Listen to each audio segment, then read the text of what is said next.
Hello guys, welcome back to our channel.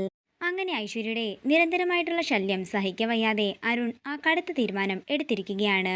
ഐശ്വര്യയെ തൻ്റെ ജീവിതത്തിൽ നിന്നും എന്നേക്കുമായി ഒഴിവാക്കാൻ അരുൺ തീരുമാനിച്ചിരിക്കുന്നു. അതിൻ്റെ ഭാഗമായി അരുൺ ചെന്ന് വക്കീലിനെ കാണുകയും ഡിവോഴ്സ് നോട്ടീസിൻ്റെ കാര്യങ്ങൾ എത്രയും പെട്ടെന്ന് നടത്തണമെന്ന് ആവശ്യപ്പെടുകയും ചെയ്യുന്നു. പിന്നീട് കാണിക്കുന്നത് ആനന്ദ നിലയമാണ്. വീട്ടിലെത്തിയതിനു ശേഷം അരുൺ വക്കീലിനെ വിളിക്കുകയാണ്. ഐശ്വര്യയ്ക്ക് നോട്ടീസ് അയച്ചു കൊടുക്കണ്ടെന്നും ഞാൻ വന്ന് മേടിച്ചോളാം, എനിക്ക് തന്നെ അത് അവളുടെ കയ്യിലേക്ക് കൊടുക്കണം, ആ സമയത്ത് അവളുടെ മുഖത്തുണ്ടാകുന്ന ഭാവങ്ങളും എനിക്ക് കാണണമെന്ന് അരുൺ പറയുന്നു. ഇതെല്ലാം കേട്ട് ഞെട്ടലോടെ നിൽക്കുകയാണ് ഐശ്വര്യ. പിന്നീട് കാണിക്കുന്നത് ലാപ്ടോപ്പിൽ ഓഫീസിലെ എന്തൊക്കെയോ വർക്കുകൾ ചെയ്തുകൊണ്ടിരിക്കുന്ന വസുന്ധരയാണ്. അതേസമയം ഐശ്വര്യ പുറത്തു പോയി തിരിച്ചു വരികയാണ്. ഐശ്വര്യയുടെ കയ്യിൽ ഒരു പേപ്പറുമുണ്ട്. ഇനി ഐശ്വര്യയുടെ കളി എന്താണെന്ന് എല്ലാവരും കാണാൻ പോകുന്നതേയുള്ളൂ. അത്രയും പറഞ്ഞുകൊണ്ട് അവശത അഭിനയിച്ചുകൊണ്ട് ഐശ്വര്യ അകത്തേക്ക് കയറുകയാണ്. വസുന്ധര ഐശ്വര്യയെ ശ്രദ്ധിക്കുന്നുണ്ട്. തുടർന്ന് ഐശ്വര്യ തൻ്റെ കയ്യിലുള്ള പേപ്പർ ടേബിളിൻ്റെ പുറത്തേക്ക് വെക്കുന്നു. അതേസമയം അമൃതയും അങ്ങോട്ടേക്ക് വരികയാണ്. എന്താ ഐശ്വര്യ, എന്ത് പറ്റിയെന്ന് അമൃത ചോദിക്കുമ്പോൾ ആ റിപ്പോർട്ട് ചൂണ്ടിക്കാണിക്കുകയാണ് ഐശ്വര്യ.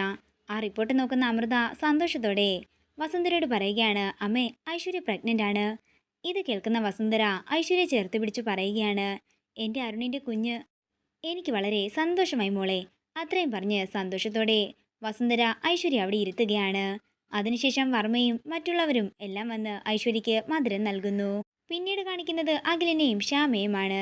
ശ്യാമ തൻ്റെ കണ്ണനോട് സംസാരിക്കുന്നത് കേട്ടുകൊണ്ട് അഖിൽ അങ്ങോട്ടേക്ക് വരികയാണ്. തന്നെ പോലെ ഒരു മോളെ വേണമെന്നായിരുന്നു എൻ്റെ ആഗ്രഹം. ഇനി എന്താണെങ്കിലും തൻ്റെ ആഗ്രഹം തന്നെ നടക്കട്ടെ. തൻ്റെ ഉണ്ണിക്കണ്ണനെ പോലെ കുസൃതിയും കുറുമ്പുമുള്ളൊരു മോനെ തന്നെ നമുക്ക് കിട്ടട്ടെ എന്നും അഖിൽ പറയുന്നു. പിന്നീട് കാണിക്കുന്നത് ഡിവോഴ്സ് നോട്ടീസും കൊണ്ട് ആനന്ദ നിലയത്തിലേക്ക് വരുന്ന അരുണിനെയാണ്. അങ്ങനെ അരുൺ അകത്തേക്ക് കയറി വരുമ്പോൾ കാണുന്നത് എല്ലാവരും ഐശ്വര്യയ്ക്ക് സ്വീറ്റ്സ് കൊടുക്കുന്നതാണ്. അപ്പോഴാണ് വസുന്ധര പറയുന്നത്, അരുൺ അച്ഛനാകാൻ പോകുന്ന കാര്യം അവനും കൂടി അറിയട്ടെ. ഈ വാർത്ത കേട്ട് ഞെട്ടലോടെ നിൽക്കുകയാണ് അരുൺ. അതേസമയം ഐശ്വര്യ നാണത്തോടെ അരുണിനെ നോക്കുന്നു. ഇതോടുകൂടി പ്രൊമോ വീഡിയോ ഇവിടെ അവസാനിക്കുകയാണ്. വീഡിയോ ഇഷ്ടമായെങ്കിൽ മറക്കാതെ ലൈക്ക് ചെയ്യുക, ഷെയർ ചെയ്യുക, കമൻറ്റ് ചെയ്യുക. കൂടുതൽ സീരിയൽ അപ്ഡേറ്റ്സിനായി മറക്കാതെ സബ്സ്ക്രൈബ് ചെയ്യുക നയൻസ് ക്രിയേഷൻസ്.